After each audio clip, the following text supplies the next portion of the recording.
those.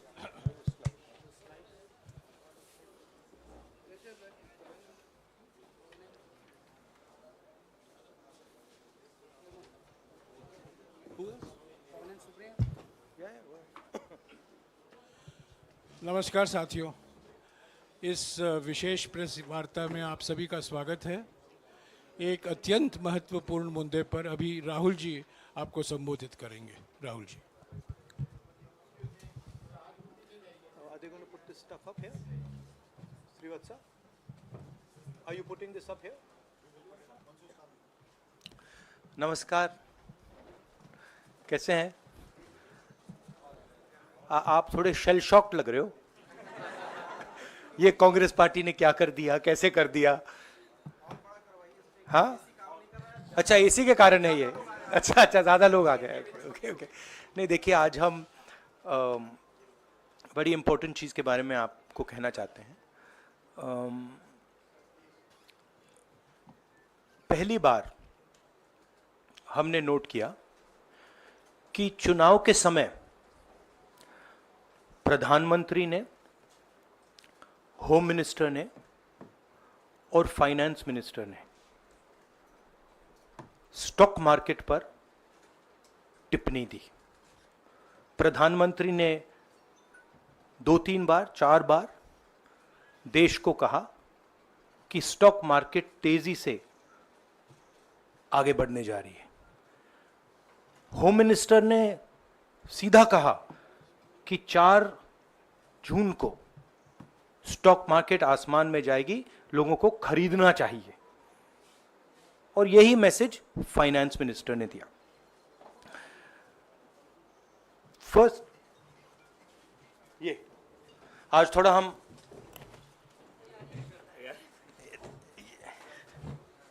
तो ये chronology है।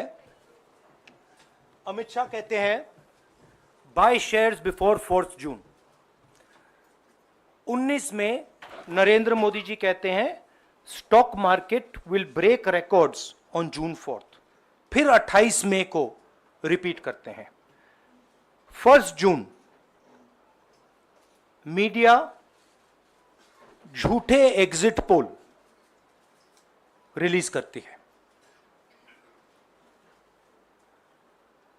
बीजेपी का ऑफिशियल जो इंटरनल सर्वे था वो उनको 220 सीट दे रहा था। तो ये इंफॉर्मेशन बीजेपी के लीडर्स के पास था। इंटेलिजेंस एजेंसीज ने 200 और 220 के बीच में सरकार को बताया था कि उनकी सीट्स आ रही हैं। 3 जून को स्टॉक मार्केट सारे रिकॉर्ड तोड़ देता है और 4 जून को खटाक से स्टॉक मार्केट अंडरग्राउंड चला जाता है। अगला स्लाइड दिखाइए जरा। ये देखिए, 31 मई massive stock activity, more than double what was there on 30th, more than double what was there on 29, 28। ये अनोमली देखिए। ये कौन लोग हैं? ये वो लोग हैं जो जानते हैं कि कोई ना कोई घपला हो रहा है। हजारों करोड़ रुपए यहां पे इन्वेस्ट हुए हैं, फॉरेन इन्वेस्टर्स ने इन्वेस्ट किए हैं। और उसके बाद 30 लाख करोड़ रुपए का लॉस होता है। किसका लॉस होता है? रिटेल इन्वेस्टर्स का लॉस होता है। तो ये जो आप देख रहे हैं, हिंदुस्तान की स्टॉक मार्केट की हिस्ट्री का सबसे बड़ा स्कैम है। और इसके बारे में हम कुछ सवाल पूछना चाहते हैं। पहला सवाल, why did PM and HM give specific investment advice to the 5 crore families investing in the stock market? Is it their job to give investment advice? Second, why both interviews were given to the same media house owned by the same business group, which is also under SEBI investigation for manipulating stock market. Third, what is the connection between the BJP, the fake exit pollsters, and the dubious foreign investors who invested one day before the exit polls were announced and made a huge profit at the cost of 5 crore families? We demand a JPC into this. We are absolutely convinced that this is a scam. Somebody has made thousands of crores of rupees at the cost of Indian retail investors, and the Prime Minister and the Home Minister have given an indication to buy. And this is a criminal act. So we demand today a joint parliamentary committee to investigate this. मैं हिंदी में बोल देता हूं, प्रधानमंत्री ने देश की जनता को इन्वेस्टमेंट एडवाइस क्यों दी और 5 करोड़ परिवारों को जो इन्वेस्ट करते हैं उनको प्रधानमंत्री ने, होम मिनिस्टर ने स्टॉक खरीदने का आदेश क्यों दिया? दूसरा, दोनों इंटरव्यूज जो किए गए थे वो अदानी जी के जो चैनल्स हैं उनको दिए गए थे, उन पर सेबी का इन्वेस्टिगेशन हो रहा है, तो उन चैनल्स का क्या रोल है? और बीजेपी के बीच में जो फेक एग्जिट पोलस्टर्स हैं और ये जो फॉरेन इन्वेस्टर्स हैं, इनके बीच में क्या कोई रिश्ता है? और अगर रिश्ता है तो क्या है? हम जेपीसी चाहते हैं, हम इन्वेस्टिगेशन चाहते हैं और देश इसकी सच्चाई जानना चाहता है। धन्यवाद। शुक्रिया राहुल जी। साथियों, अभी अभी राहुल जी ने आपको स्पष्ट तरीके से क्रोनोलॉजी समझ लिया है। बार बार गृह मंत्री कहते थे अब क्रोनोलॉजी समझिए। आज राहुल जी ने देश को क्रोनोलॉजी समझाया है। इसके ऊपर अगर आपके सवाल हैं तो एक एक करके आप पूछेगा, एक एक करके पूछेगा। I haven't said the chronology in English, so I'll say the chronology in English. 13th May 2024, the Home Minister says, buy shares before 4th of June. This is a clear indication to retail investors and others to buy stock. 19th May, for the first time, and then repeatedly until the 28th May, the Prime Minister says that the stock market is going to break records on 4th June. Finally, on 1st June, completely fictitious exit polls are released. These investors are given a completely wrong impression. And on the 3rd of June, as we all know, the stock market breaks all records and then crashes on the 4th of June. Whoever has made money as the stock market rose and also as the stock market crashed. And we are interested in having a joint parliamentary committee, a JPC, to investigate the role of the Prime Minister, the role of the Home Minister, role of BJP members, and also those people who have done these fake exit polls. And finally, we want to understand who are the people, these foreign investors, who did these trades. So we want an investigation for that. शुक्रिया राहुल जी। हाँ संजय। राहुल जी, इससे पहले भी आपने Adani issue पे JPC पिछली लोकसभा में मांग की थी, तो क्या आप चाहेंगे कि ये इशू और हिंडनबर्ग इशू दोनों कंबाइन हो और दोनों की जांच हो? ये जो इशू है, this is a broader issue than just the Adani issue. It is connected to the Adani issue, but this is a much broader issue. This is directly the Prime Minister of India, Home Minister, who are privy to data on actual election results, who have IB reports, who have their own data, who are advising retail investors to buy stock on the floor. This has never happened before. And by the way, the Prime Minister has never commented on stock market before this. This is the first time the Prime Minister has commented, very interestingly, and multiple times, one after the other, saying that stock market is going to boom, stock market is going to boom, stock market is going to boom. And at the same time, he has information that the exit polls are wrong. He has information that he knows what is going to happen because he has IB data and he also has his own party data. हाँ जी रवि। राहुल जी, मेरा सवाल यही है कि जी news ने भी ये सारी चीज़ बताई है जनता को कि कई चैनलों ने मिलकर ये सब चीज़ किया है, जिस तरह से एग्जिट पोल करके लोगों को गुमराह किया है, जिस तरह से शेयर बाजार में सारा कुछ हुआ है। जी न्यूज़ ने भी इस मामले को उठाया है और बताया है, और आपके कहने का सीधा अर्थ है कि अडानी को इसका फायदा उठाने के लिए किया गया है? नहीं, मेरा कहने का ये अर्थ है कि उसमें अडानी इन्वॉल्व हो सकता है, मगर ये अडानी से बहुत बड़ी चीज़ है। इसमें बीजेपी के सबसे बड़े नेताओं ने कहा है, रिटेल इन्वेस्टर्स को मैसेज दिया है कि आपको स्टॉक खरीदना चाहिए।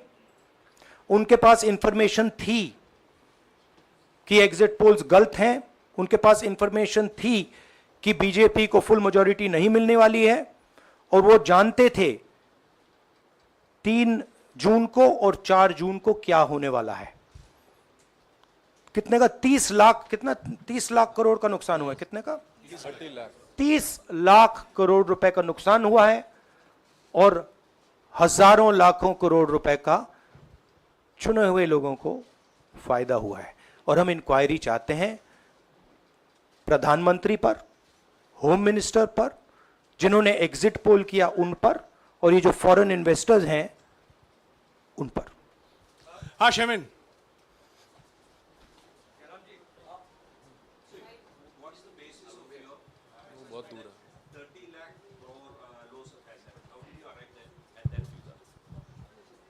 Do you want to explain it? This is based on the value, market value of all the companies the day before the results came, and the market value of the stock market of all the companies at the end of the day on results. हाँ संजीव, एक minute Sanjeev. Rahul ji, you've talked about, are you alleging the involvement of the Prime Minister and the Home Minister? Yes. And whose money is it? Yes, Are you that, saying that it is what I their am money? saying. I am saying that people very high up in the BJP have carried out this scam. I am saying they had partners who carried out these exit polls. We would like to know if these exit polls were actually carried out, if people were actually sent out. And we'd also like to know the methodology of these polls. We'd like to understand who these investors are. We have some sense of who these investors are. So we are not just speaking out of the air. We are confident that if an investigation is done, interesting things will be revealed. And we think the Prime Minister and Home Minister are directly involved in this. हाँ Siddharth. Companies की भी आपको लगता है जांच होनी चाहिए जिनके शेयर बहुत अप गए, जिनके सबसे ज्यादा शेयर खरीदे गए और जिनके शेयर उसके बाद में बीच में बेचे भी गए, तो उन कंपनीज का भी को भी इस दायरे में आना चाहिए, आपको लगता है? हमारा कहना है कि यहाँ पे बड़ा क्लियर है कि स्कैम हुआ है। प्रधानमंत्री ने डायरेक्टली कहा है, होम मिनिस्टर ने डायरेक्टली कहा है, इंडिकेट किया है जनता को कि स्टॉक मार्केट ऊपर जाएगी। होम मिनिस्टर ने तो साफ कह दिया कि खरीदना चाहिए। और जब प्राइम मिनिस्टर और होम मिनिस्टर और फाइनेंस मिनिस्टर ऐसी बात करते हैं तो उसका रिएक्शन आता है, लोग उसको बिलीव करते हैं। तो बिल्कुल क्लियर है कि इन 3 लोगों ने कहा है। यह भी क्लियर है कि इनको मालूम था कि रिजल्ट 400 का नहीं है, 300 का भी नहीं है। तो ये हम पता लगाना चाहते हैं, उसमें आप जो कह रहे हो वो भी शामिल है। राहुल जी, ब्रह्म प्रकाश दुबे, इंडिया डेली लाइफ से। मेरा सवाल यह है कि जो आपने बताया है इतना बड़ा स्कैम है, पहले भी आपने कई मामले उठाए हैं, जेपीसी की मांग पहले नहीं मांगी गई है, तो क्या आपने कहा ये आपराधिक मामला है, क्या कोर्ट में जाएंगे या पुलिस में शिकायत दर्ज करेंगे, क्योंकि आप कह रहे हैं बहुत बड़ा घोटाला है ये? नहीं भैया, मैंने अभी आपको शिकायत दर्ज करेंगे क्योंकि आप कह रहे हैं बहुत बड़ा घोटाला है ये? नहीं भैया, मैंने अभी आपको बोला हम जेपीसी डिमांड कर रहे हैं, इन्वेस्टिगेशन डिमांड अगर कर रहे नहीं हैं। मांगते तो पुलिस में, कोर्ट में जाएंगे? जो भी करना है करेंगे, बट हम आपको ये इन्फॉर्मेशन दे रहे हैं कि ये जो हुआ है ये नॉर्मल चीज नहीं है। इसमें प्रधानमंत्री ने इंडिकेशन दिया है, होम मिनिस्टर ने इंडिकेशन दिया है, फाइनेंस मिनिस्टर ने इंडिकेशन दिया है, अदानी जी के चैनल्स के थ्रू इंटरव्यूज किए हैं, और फाइनली लोगों ने इन्वेस्ट किया है, लोगों ने फाइनेंशियल एक्शन लिया है, कंपनीज ने शेयर खरीदे हैं।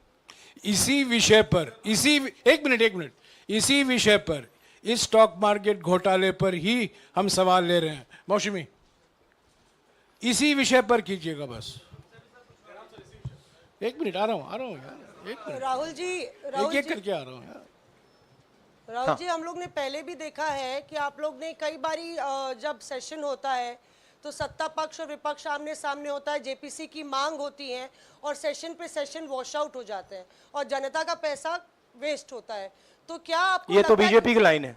तो क्या नहीं, मतलब जनता का पैसा के सेशन वाटर आप ऐसी टी शर्ट ले लो ना एक, मैं आपको दे दूंगा, जरूरत नहीं है। उनका वो सिंबल दे दूंगा आपको, ये राहुल उनकी जी, लाइन है। सवाल आपको पसंद नहीं आए वो अलग बात है, पर आपको किसी नहीं, के सवाल इस मुझे तरह बहुत से पसंद आ रहा है। इस तरह से उंगली उठाने की जरूरत नहीं है। आप चेक बहुत अच्छा लग रहा है, बोलिए। बीजेपी का बैच पहनने की आप जरूरत सवाल नहीं। पूछे ना, सवाल नहीं, आपको भी जयराम साहब ये बोलना चाहिए, नहीं, सवाल गलत पूछे। बात है। सवाल पूछे। मेरा बस ये सवाल था कि जेपीसी की मांग पे कई बारी कामकाज ठप हो जाता है, तो क्या आपको लगता है कोई और भी राह आप लोग सड़क की राह इख्तियार कर सकते हैं, क्योंकि ये आम आदमी का पैसा है? हम जनता को एक रियलिटी बता रहे हैं कि यहाँ पे क्लियरली एक स्कैम हुआ है। यहाँ पे प्राइम मिनिस्टर ने इंडिकेट किया है, यहाँ पे होम मिनिस्टर ने इंडिकेट किया है, यहाँ पे फाइनेंस मिनिस्टर ने इंडिकेट किया है। नॉर्मली बीजेपी की ये पोजीशन होती है कि जब भी हम कोई मुद्दा उठाते हैं तो हम पार्लियामेंट का टाइम वेस्ट कर रहे हैं। वही पोजीशन आपने अपनाई है, इसलिए मैंने आपसे कहा कि देखिए आप बीजेपी की पोजीशन ले रही हैं। रियलिटी, एक सेकंड, रियलिटी ये है कि हम जेपीसी करवाएंगे। अब ऑपोजिशन में बहुत ज्यादा ताकत है, बहुत ज्यादा स्ट्रेंथ है, और पूरा जो पार्लियामेंट की सिचुएशन है वो बदल गई है। हाँ जयेंद्र,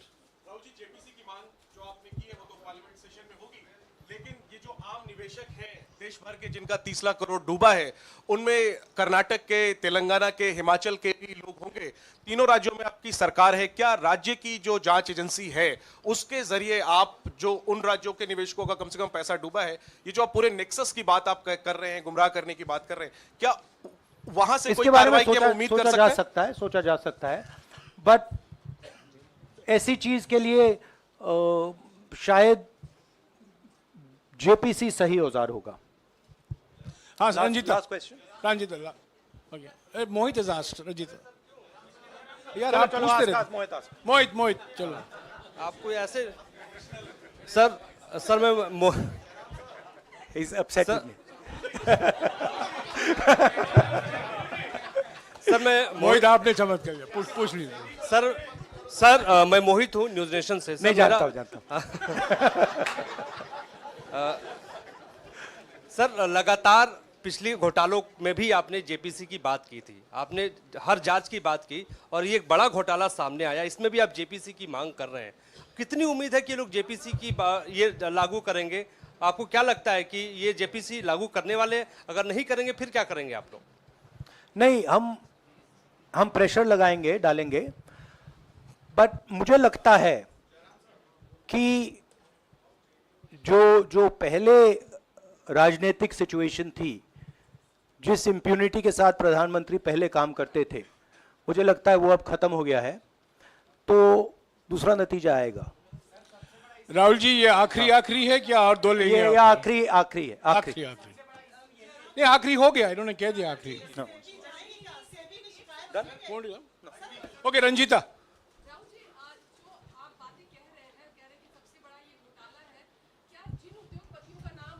लेते रहे हैं, चुनावी जो रैलियां रही हैं उसमें भी और उसके बाद भी, क्या आप कहना चाहते हैं कि सरकार ने मदद की है उन उद्योगपतियों को और अमीर बनाने में? नहीं, मैं कह रहा हूं, मैं सिर्फ सरकार की बात नहीं कर रहा हूं, मैं दो इंडिविजुअल्स की बात कर रहा हूं। प्रधानमंत्री ने और हिंदुस्तान के सब रिटेल इन्वेस्टर्स जिनको नुकसान हुआ है, मैं आपसे बोल रहा हूं, आपको यह बात समझ आ जाएगी। आपका पैसा गया है, आपकी कमाई गई है, आपको नुकसान हुआ है, और इसमें करोड़ों युवा हैं जो ईमानदार हैं। तो नरेंद्र मोदी जी ने, अमित शाह जी ने आपको मैसेज दिया कि 4 तारीख को स्टॉक मार्केट आसमान छुएगी, और आपने उन पर भरोसा किया।